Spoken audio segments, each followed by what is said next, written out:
don't know about you, but there are times when it comes to justice that I like to take matters into my own hands.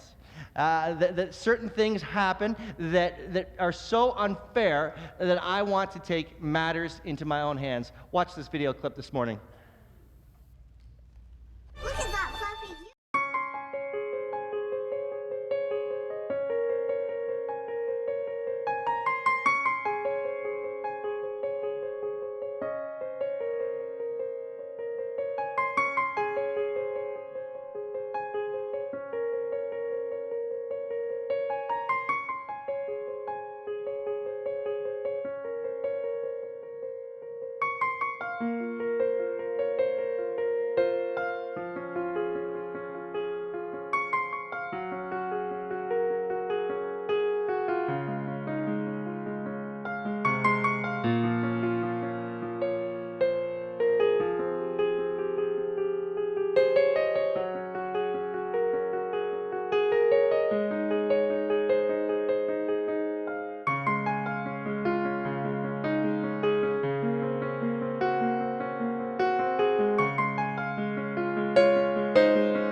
Look at that fluffy unicorn. Only once.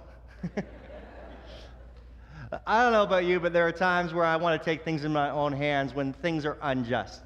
We face situations that just aren't fair, and we cry out, I want justice. I want justice. Now, what do we mean when we say we want justice? Many of you have seen a picture of the scales of justice like this right here. This idea, this scale represents what we talk about when we're talking about justice. What would take place with the scales of justice is this, is the idea would be that somebody would present their case before a judge, and one of the arguments would be placed on one of the scales. Then the other person would present their case before the judge, and their argument would be placed on the other scale. And metaphorically, the judge would decide what was the just decision based upon which way the scales were tipped. Another version of the scales has to do with the fairness with regards to purchases. Sometimes in the past, what they did, instead of going into a store and seeing a price tag on something, they would put grain or gold or bananas or some kind of object on one of the sides, and they'd put certain weights, and based upon those weights, which had a certain value, you were determining what the fair value of purchases were. This is the idea of justice, is that things would be done fairly, that things would be done justly. When it comes to God, there are times in our lives where we face situations where we feel as if God's not being fair. If we could just be honest, how many have ever said, God, that's just not fair? Yeah, there's more liars here this week than there was last week. God, that's just not fair. When a Christian lady miscarries a child and a 15-year-old teenager gets pregnant with a healthy baby, God, that seems unjust. When an individual mocks God, but they live in a mansion, and a righteous man lives in a very poor, shambled shack, that seems unfair. When somebody is taking your name and dragging it through the mud, and you're crying out for God to step in, but he seems to be silent, that's unfair, it's unjust. When difficult situations take place where we expect that God is going to come through and he just doesn't. The employee that you work with who lacks integrity gets the promotion while you're staying at the same level that you have for years, even though you've worked hard. That seems unjust. It's hard in these situations to grab hold of the idea that God's a just God, that he's a God of justice, that justice reigns in him. And yet, we find in Genesis chapter 18, verse 25, Abraham saying, "Will not the judge of all the earth do right?" What he's saying is that he believes that God is such a just God that there is no way that God will do anything but that which is right. He's facing a situation where God's about to destroy Sodom and Gomorrah, and he starts to plead with God, "God, if there's X number of people who are righteous in the city, could you seriously destroy that city? That would be unjust.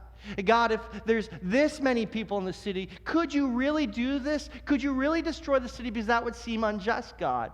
He believes that God is a God of justice. He's a God who's fair. He's a God who always makes decisions that are the right decisions. And so he has this prayer time with God, asking God to save Sodom and Gomorrah, the God of justice. To help us understand Abraham's perspective on a God who's a God of justice, Jesus tells a story in Matthew chapter 20, and I want to very quickly read it, chapter 20, verses 1 to 16. He says, "For the kingdom of heaven is like a landowner who went out early in the morning to hire workers for his vineyard. He agreed to pay them a denarius for the day and sent them into his vineyard. About 9 in the morning, he went out and saw others standing in the marketplace doing nothing. He told them, 'You also go and work in my vineyard, and I will pay you whatever is right.' So they went. He went out again about noon and about 3 in the afternoon and did the same thing.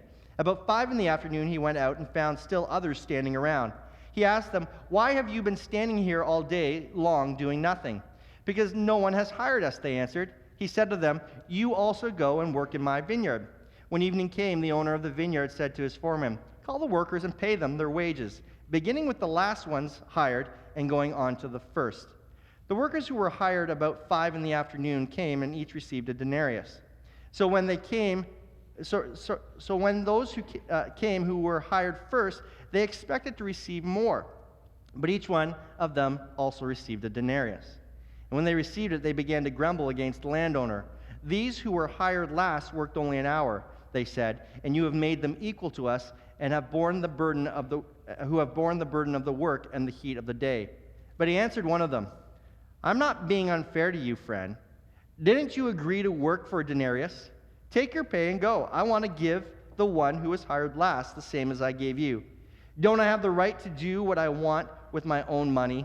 Or are you envious because I'm so generous?' So the last will be first, and the first will be last." God of justice. The first thing we understand from the story about the God of justice is that God, the master, defines justice. We see this story, and we're going to call this servant that he engages the conversation, the one who's hired right at the beginning, we'll call him Willie the worker.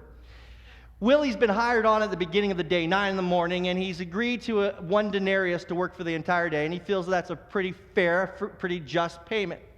And he works all day long, and throughout the day, he starts to see he's got some new co-workers. Along the day, there's more and more people being added to the job at hand. And at the end of the day, he comes to this place where it's time to get paid. And he knows that he's been told he'll get 1 denarius. But by the end of the day, he watches as those who've been hired at 5 o'clock, who've only put in about an hour's worth of work, that they receive 1 denarius. And then the next group of people who've worked a few more hours of work get 1 denarius. And so on and so on. And so as it comes to him, Willie the worker's expecting that he's going to get a greater portion because he's worked all day. To his surprise, though, he receives the same amount as the person who's worked between 5 and 6, 1 hour. And he immediately feels that the master is being unfair, that the master is being unjust. He's so upset with him that how could this master do this to him? Friends, to understand the story, imagine this. Imagine you're at your workplace. You go beyond the 37 and a half hours that's required of you to work. You decide to put in overtime. You're now working 50 to 60 hours a week. And there are these temporary part-time workers who've just been hired, and they come in about noon, they leave about 3 in the afternoon, they do some Joe jobs around the office. You are working furiously, giving everything you got. And when it comes to payday, you open your pay stub and you see an amount that's exactly the same as the part-time worker. You would feel that justice has not been met. And this worker is standing before the master, and he starts to complain. And the master says something very interesting in verse 15. He says, "Don't I have the right to do what I want with my own money? Don't I have the right to do what I want with my own money?" You see, he's saying to Willie the worker that he owns the land. He owns the vineyards. He owns the fields. This is his land. He gets to make the decisions. This is his money. He gets to do what he wants with his money. He doesn't look around looking for expertise from somebody else. He doesn't get advice from other people around. He doesn't go to the Better Business Bureau to figure out what he's supposed to do. This is his land. This is his money. He gets to define what he does with what he has. He defines what's just. He defines what's fair. Many of you understand this because you have kids. You have conversations with your kids all the time. And you say to them, this is the rules of our house. We had a rule at our house, we still have it, that our kids are not allowed to date anybody till they're 17 years old, till they're in their last year of high school. And in that situation, they have to be in groups. They can't be alone. We don't see any purpose of it. That's just our rules for our kids. There have been moments along the journey, as we've laid out this rule, where it has not been well received, as I'm sure you can imagine. And I see some nodding out there. Where our kids turn and go, "Hey, that's not fair. That's just, Dad, that's not fair. Don't you know that my friends get to date when they're like 6 years old?" Well, that's good. That's good. I'm glad that they're well on their way towards marriage at 6 years old. And then they'll say, "Hey, but my friends began to date when they were in grade 8. My Christian friends began to date when they were in high school." And I turn to them and I say this: I don't care. I am not the parent of your friends. And your friends are not my kid. I'm responsible for you. I am responsible for you. And so here's what you need to know, child. You need to know that this is my house. This house has a certain set of rules, and they're my rules. Because I believe that God has placed you in my charge, and I am here to set what's best for your life. And I don't care whether or not you think this is unfair or unjust. I set the rules. That's what the master's saying. He's saying, hey, this is my money. This is my field. This is all mine. I get to set it. And Jesus is painting a picture of God, the God of justice. You see, friends, justice is not defined by external sources. God's not looking around to see what you think. Hey, do you think this is fair, Adam? Hey, do you think this is fair, Richard? Hey, is there a book out there that I can get some wisdom on whether or not this is a fair decision for this person in the congregation? God's not looking for external advice. He is the one who's in charge of planet Earth. This is his planet. We are his kids. Everything that exists is his. Does he not have the right to make decisions as he pleases? You see, God defines justice. The act of justice means to do something morally. One of our problems is that in our society, we have a fluctuating or a fluid type of morality. For instance, just recently you saw in the United States that the Supreme Court made it legal for people who were homosexuals to get married. They said this was fine. The argument was this, was that if a man is truly in love with another man, they should be able to get married. If a woman is in love with another woman, she should be able to get married. For years, this was considered immoral. For years, if this took place, it would be unjust. But this shift in society has a fluid shift, has said this is no longer what we want to hold to. We believe that it's moral for a man to be married to a man and for a woman to be married to a woman. They say this is morality. And if you don't allow them to get married, injustice prevails. My question through this whole debate, all the things that I read is, at what point does a man get to say, hey, I'm in love with Jane, but I'm also really in love with Susie? But I'm also really in love with Margaret. But I'm also really in love with Beth. At what point does that become a moral thing in our society? At what point can somebody say that they are in love with various women or various men, and at what point will polygamy be allowed within our society? Because we keep changing morality. At what point does a 60-year-old man say that he's truly in love with a 14-year-old girl, and vice versa? At what point will that become a moral element within our society? You see, our society keeps fluctuating with this morality, and injustice or justice keeps changing because of morality. When it comes to justice taking place and morality being exercised, we must go to the one thing that's consistent, and the only thing that's consistent is God Himself. You see, morality resides in Him. You see, the consistency of all morality rests in the one who does not change, who's the same yesterday, today, and forever. And that's why He gets to define what is just and what is unjust. God defines justice. Number two, not only does God define justice, but God's justice is not defined by our expectations. By our expectations. Here's the story. Willie the worker is walking through the street one day. He knows that he's got just a couple coins in his pocket. I mean, it's just barely enough to get him a Tim Hortons coffee. Hey, that's going to keep him through the day. It may give him the caffeine he needs for the morning, but it's not going to give him the sustenance he needs for the day.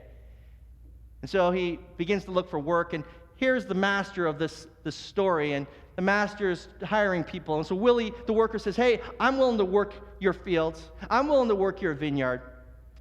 And the master said, okay, I'll hire you. Willie says, well, how much am I going to get paid? I mean, because that's pretty important. Students, if you're looking for a job, make sure you know what you're getting paid.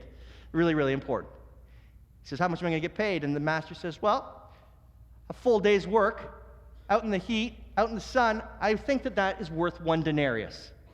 Willie the worker stops for a second, and he considers the proposal. I'm going to be out in the sun all day long. I'm going to be working really hard from, say, 8 in the morning till 6 at night, whatever the hours. I'm going to work a full day, 1 denarius. You know, that seems fair. That seems just. This is a just master. This master is completely fair. And so at the beginning of the story, Willie the worker believes the master is just. Now it's 10 o'clock, and there's a new worker. And he still believes that the master is just. Now it's 12 o'clock and there's some more workers. He still believes the master is just. And now it's 4 o'clock in the afternoon and there's a pile more workers, brand new people, and he still believes the master is just. 5 o'clock, new people show up and he still believes the master is just. Now it's 6 o'clock and now the master is about to give them their pay. And as he's standing there, he knows what the master's agreed to. He knows who this master is. He believes this master is just. And the master calls the person from 5 o'clock up to the front and says, here you go. And he places in his hand 1 denarius. Willie the worker's a little bit confused. His belief that the master is just has been stable all day long. But things are about to get a little shaky now. Now the people from 3 o'clock are getting paid 1 denarius. And Willie the worker is starting to question the justice of the master. 12 o'clock workers come in. They get paid. Willie's really upset. I can't believe they're getting 1 denarius. Now it's the 9 o'clock workers. And this is where Willie came in. He was one of the first workers, one of the ones who had worked all day long. And he steps forward, and there is this expectation in his heart that the master is going to give him more than he agreed to in the beginning. And he has this belief, if these people who worked way less than me are getting 1 denarius, the master surely will give me more. And he has this expectation in his heart. And when the master places the coin in his hand, and it's 1 denarius, and it doesn't meet his expectation, his perspective on the master changes. You see, at 9 o'clock, he believed the master was just. At 9 o'clock, when the agreement was made for 1 denarius, he believes the master is just. But now at 6 o'clock, after seeing what he's seen and receiving that which he agreed to at the beginning, his expectation has brought him to a place where he doesn't believe the master is just anymore. And friends, that's what happens in our lives. We place expectations upon God, and when he doesn't meet them, we call him unfair. We call him unjust. I mean, things are going really good. I mean, God's pouring out blessings upon your life. You just got the promotion, and you begin to share with testimonies with everybody. Oh, God is such a just God. He gave me a promotion. He's blessing my bank account. Everything's great. We don't call him unfair in those moments. Oh, God has given me great health. God is such a fair God. He's such a just God. Everything's great. I'm so appreciative of him. As long as everything's going good, we have this perspective of God that he's a just God. But when things start to go bad and we expect him to step in, we expect something different than what is. That's when our questions begin to form in our minds about who he is.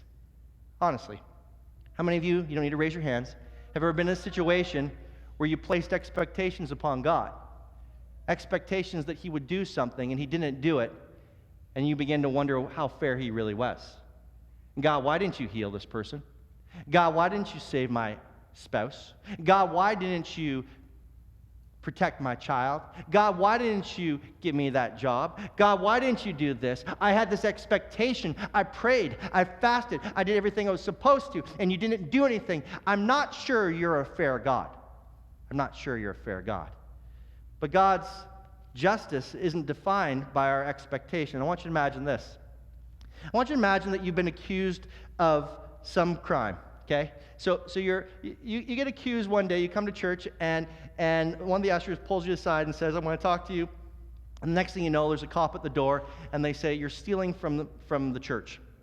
You're not even sure how this is even possible, but you've been accused of stealing from the church. And I stand up, and I'm full of passion and zeal, and it's like, "Hey, we're this person right here. We Ichabod on your life," and I start saying stuff, and this person's been stealing from the church, and you go and you're thrown into the cell. You decide that you're going to hire the best lawyer because this is going to be a very difficult case. And you hire the best that money can buy, the best of the best lawyers. The lawyer starts to go through your case, walking through the scenarios, and he believes that you've got a great, great case.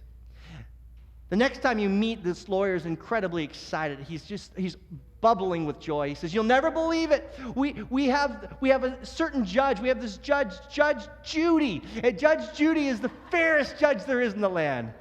I mean, she is just the fairest judge. She is known to operate with incredible justice. She's never swayed. She's the letter of the law type of individual. Judge Judy's ruling this case. This is a open and closed case. You're going to be off." So you're excited and your expectations are high. And so you go into these court proceedings, and your lawyer brings you up on the stand, and you give your testimony about when the money went missing. You weren't even in church. You were on holidays, which was any point during the summer, and you weren't around. There's no possible way. And then somebody's called up to the stand to speak against you. Pastor Sheila is called to the stand, and well, this person, and she's so kind, but just imagine this with me, all right? She gets called to the stand. No, this person has been stealing for sure. Back and forth, back and forth. And at the end of the court case, you feel like your lawyer's done a great job. You're absolutely confident. The day comes for the verdict. You walk up before the judge. You stand there, and the judge says, "Sir, ma'am, you have been found guilty." And the next thing you know, you're taken away, put in an orange jumpsuit, walking to the halls of some penitentiary. You can't believe it. And so now you're sitting in your cell, and you are crying, you are upset, you're moaning. "I don't get this. I had the best lawyer. Judge Judy was looking after my situation. This isn't fair. This is unjust. This is just not right." And there's a guy in the cell next to you and goes, "Hey, what's your problem?" And you begin to share your story, and he starts to laugh. He says, "You want to know why your court case wasn't done fairly?" "I sure do. The person who had accused you is part of the mafia. Very influential. Pastor Sheila, she's part of the mafia." The Greeley Mafia. And she has incredible influence in this part of your city. And she came to Judge Judy, and she said that she expected, wink, wink, nudge, nudge. She expected that Judge Judy would rule in her favor. And Judge Judy did. She did what was expected of her. She defined justice based upon Pastor Sheila's expectations. Friends, you'd be sitting there going, that's not fair. A judgment shouldn't be rendered based upon someone's expectations. A fair judge, a just judge should never make a decision based upon somebody else's expectation. The fair judge, the right judge, the judge who upholds justice should make a decision regardless of other people's expectations. Now apply that to your personal life. You see, the judge of this world, the one who makes decisions for your life, the one who orders your steps, he is not defining justice based upon your expectations, because that would be unjust. He is making decisions for your life based upon what he thinks is right, what he thinks is proper. He is not looking for your expectations. He's not looking for others' expectations. He is doing what he thinks is right, because that is a fair judge. That's a fair judge. You see, our expectations can't define justice. We have fluctuating expectations. I remember I was at a junior high camp, and this kid had been registered. And every kid who registers for the camps in district life, they all believe that they're going to be cared for. They all believe that they're going to be protected. Their parents sign these waiver forms believing that we're going to take the best care of their kids. Like, can you imagine taking your kid to a camp, not sure whether or not the camp's going to actually take care of them? Hey, do you guys look after kids? Well, we lost 3 last week, but that was a bad week. 2 weeks ago, one of the cabins, it fell down on top of a kid, and they're paralyzed from the waist down now, but, that's just a fluke. Sometimes these things happen. You wouldn't send your kid to that. You expect that they're going to take care of you, and so this kid comes expecting he's going to be taken care of. 2 days into the camp, I get word that this kid's been lighting things in his room. In fact, he's taken his lighter and he's burnt the bottom of a bunk bed. So I send our head counselor into the room, and we find burnt paper throughout the whole room and all kinds of burn marks. And I said, bring the kid to me. We're kicking this kid out of camp. Now, that may seem very, very cruel, but listen to the rest of it. He comes into the office, and we begin to have the conversation and say, Jimmy, I want you to know that we need to kick you out of camp. And he's just shocked. No, don't kick me out of camp. Now, I'm a pastor, and I have a heart for people, and I want every person to be touched by God. I don't want to kick this kid out. And I look him in the eyes, and I say that. I said, look, I don't want to kick you out. I want God to touch your life. But if I leave you here with the actions you've been committing, you could burn down the cabin. I promise I won't. Now, that's great. I can believe you right now. But you have an expectation I'm going to take care of you, create a safe environment.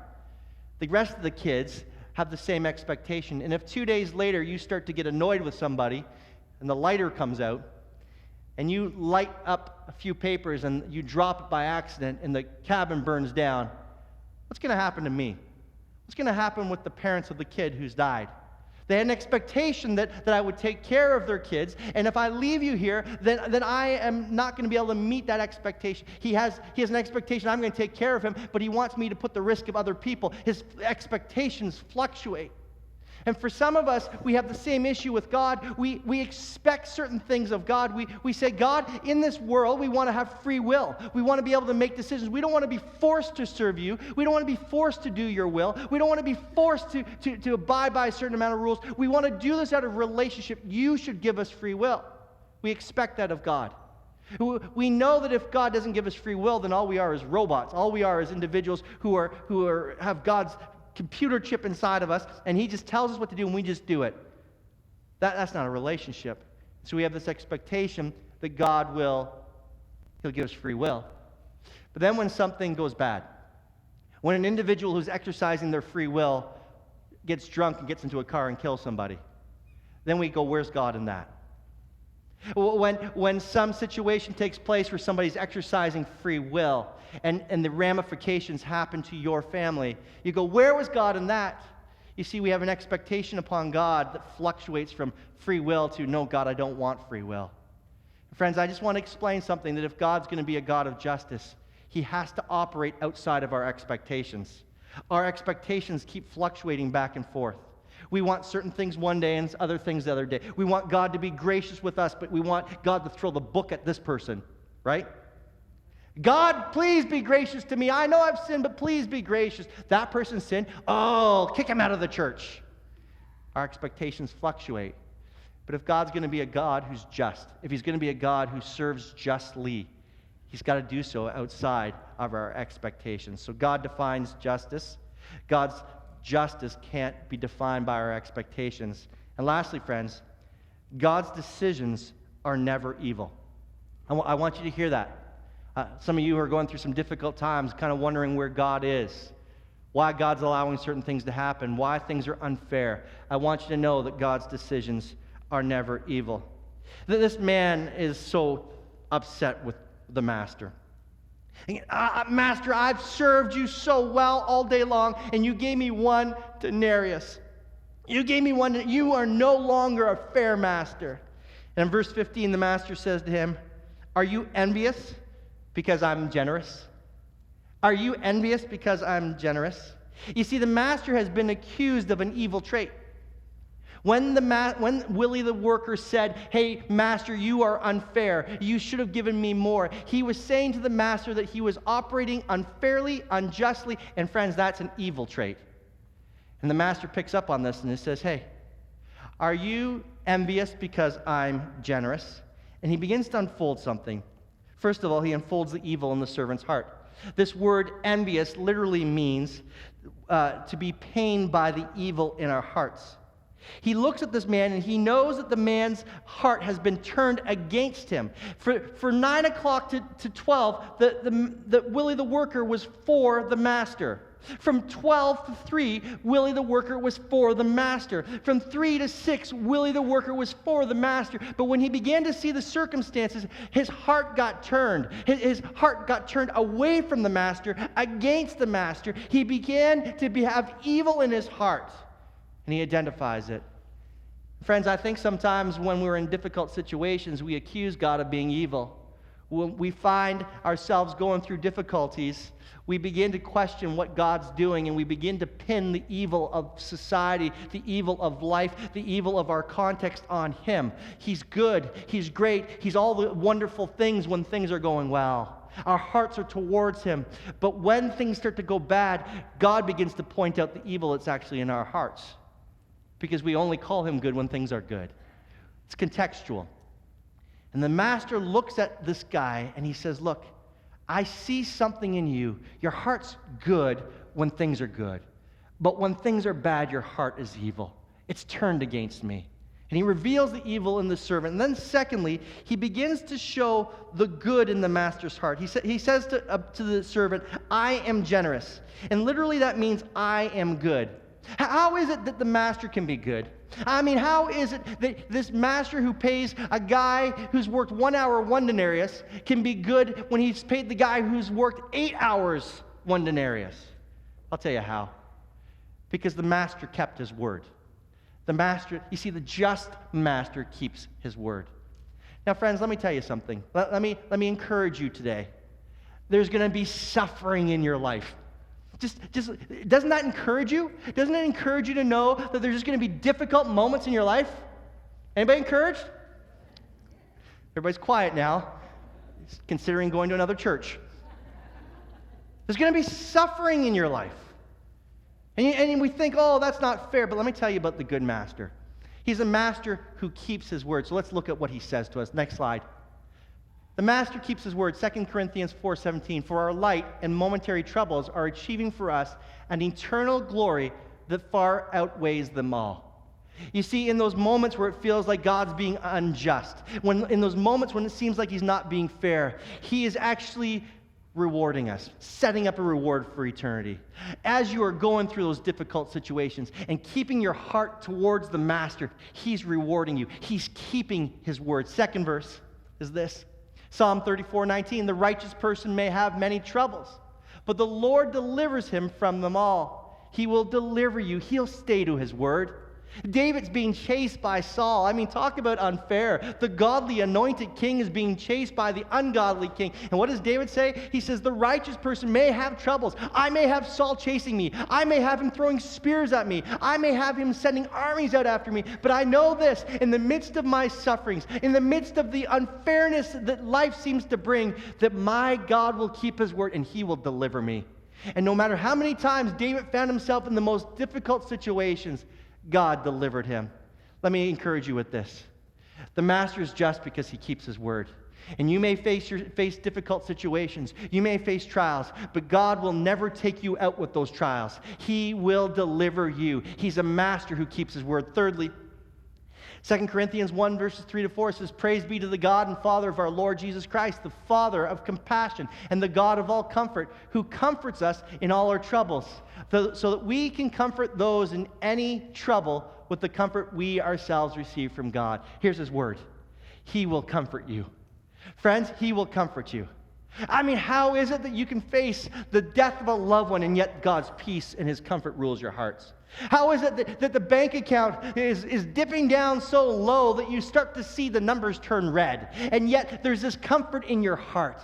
How is it that you can sit in a doctor's office and have uncertainty before you, and yet there's this peace that passes all understanding that rules your heart? Because in the midst of suffering, God is faithful to his word, and he will bring you the comfort you need. You see, don't push against the master. He's the just master. He'll keep his word. Like he said to Willie the servant, I'll give you the denarius. He did. He's promised us that he will give us the comfort we need no matter how difficult life may be. Last verse is this.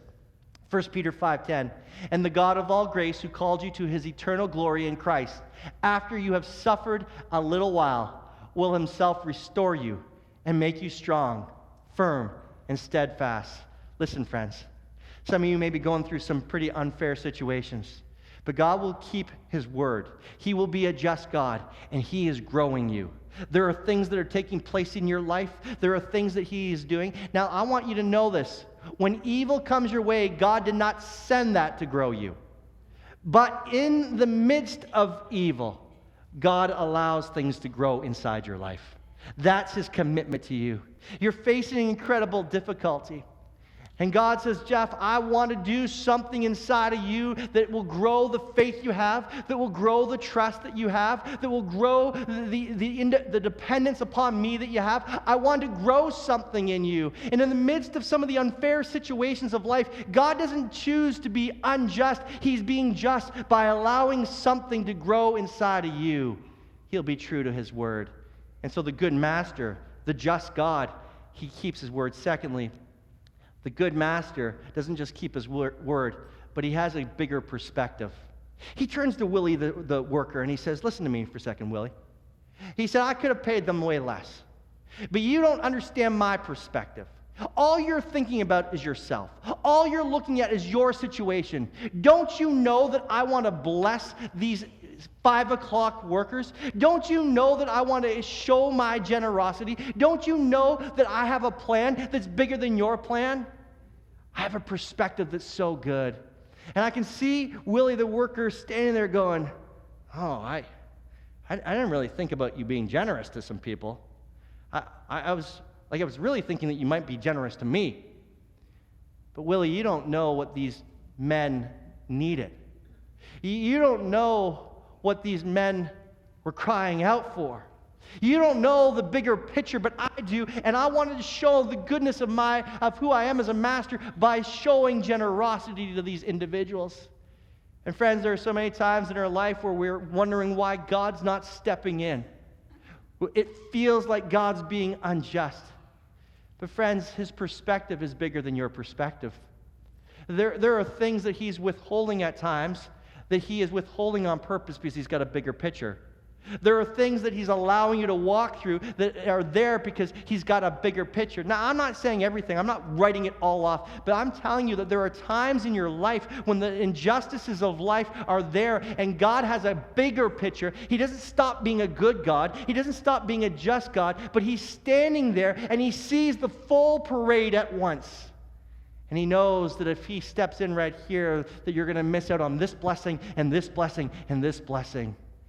And friends, I know it's hard. I know it's difficult in those times to trust him. But we're not called to trust the just God just in good times. We're called to trust the just God when things seem unfair. We need to believe that his perspective is so big, that he knows exactly what's going on. Do you see, God is the eternal God who sees yesterday, today, and tomorrow all at once. He knew your life before you ever existed. He knows your context right now, and he knows where you're going to be in about 20 years. He knows it all. He's not surprised by any of it. Because he has the big perspective, he knows what you need. The master is just and good because he has a good perspective. You see, the master defines justice. Justice can't be defined by our expectations. And friends, our master, our God, never does evil. He keeps his word, and he sees the bigger perspective. Let me close with this. Many of us are parents, and there are times in our lives we make decisions for our kids, and our kids just don't understand them. And I don't know about you, but one of the things I've said many times to my kids is this. Hey, when you get to be a parent, anybody ever said this? When you get to be a parent, only then will you understand. You're not going to understand right now. You're going to think I'm unfair. You're going to think I'm unjust. You're going to think that this path that we're going down is not the best for your life. But when you're a parent someday, you'll completely understand it. Friends, we're just kids. And we're looking at our situations going, what are you doing, Father? What are you doing? Let me tell you, he's a parent who knows exactly what he's doing. He's a just God. He's a God who always operates with morality because that's who he is. And no matter whether or not you can understand or you can't understand, you need to know that God is a just God. He is a just God. He's a just God. If things are good, he's a just God. And if things are bad, he's a just God. He is always just, and he rules over your life. Would you bow your heads and close your eyes? Pastor Stephen, just come and just softly play. Thank you for your patience. I know we're a little bit over, but we had an extended prayer time, and I want to close this morning, but I want to ask two things, first of all. You're in this place, and you've never given your life to Jesus. You've been going your own path, and maybe you've chosen to go your own path because you thought that God was being unfair. I don't know. Maybe you just thought that you could handle life better than him. But you're in this place, and you can't deny that his presence is here. And you say, Pastor, I want to give my life to Jesus. I want the God who's in this place to be in my life on a daily basis. The Bible tells me that Jesus Christ died on the cross for you. He gave you life, that if you would believe in him, you could have eternal life through him. If you're in this place, you've never given your life to Jesus, would you just raise your hand right now? Say, I'd like to do that, Pastor. I'd like to give my life to Jesus right now. Is there anybody in this place? Anybody this morning?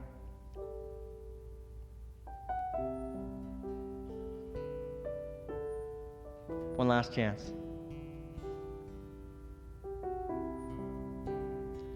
All right. Keep your heads bowed, your eyes closed. Friends, this is probably the most difficult message I've had to prepare since the day I arrived here. Justice. I'm like Kronk, or whatever that character's name is at the beginning of the sermon in that video. I see unjust things. I just want to run and do my own thing. And I want to fix it. There are times I face difficulties and I go, God, this just doesn't seem fair. Some of you are in this place this morning and say, Pastor, I feel like that. I feel like I'm in a situation where it doesn't feel like God's being just. If that's you, would you just, no one's looking, just you and me. Would you just raise your hand? Just feel like God's not being just. Who else? Thank you. Thank you. Come on, who else? Say some things that are, yeah, thanks. Anybody else? Thanks. It's probably the hardest lesson to learn, that in the midst of what seems to be unfair, that God is the fair God. He's the just God. And we can look at his goodness and his greatness and his omnipresence and his immutability and all these great characteristics in this I Am series. But friends, each of those characteristics are just as important as this: that God, in the midst of unfairness, is just. He's fair. He exercises good judgment. And you need to know that he is defining justice for your situation. Your expectation isn't the thing that defines the justice. But most importantly, you need to know that he doesn't do evil. He will stay true to his word for your life. And not just that, he sees the big picture and he will walk with you.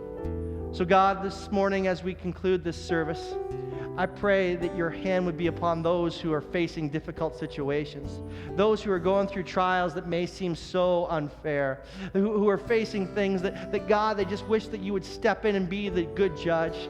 I pray today that we would not be like this worker who accused the master of being unfair. We would not accuse you of being unfair, but we would know that you are the very essence of fairness, that we can't manipulate your fairness.